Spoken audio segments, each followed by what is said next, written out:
Assalamualaikum. Today we will learn how to install and use WhatsApp. First go to Play Store. Then type here WhatsApp.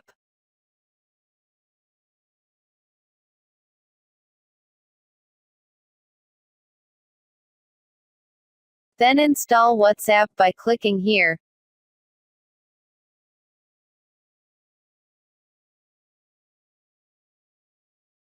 After installations, open WhatsApp clicking here.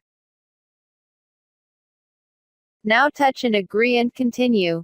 Again touch on continue here. Then allow all the permission.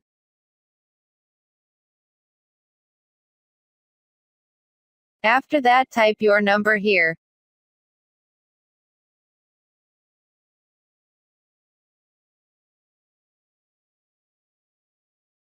Then click frequently on next, OK, continue.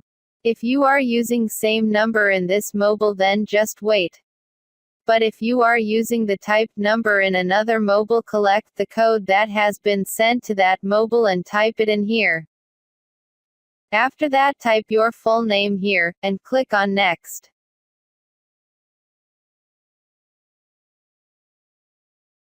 Nothing else, your WhatsApp is ready.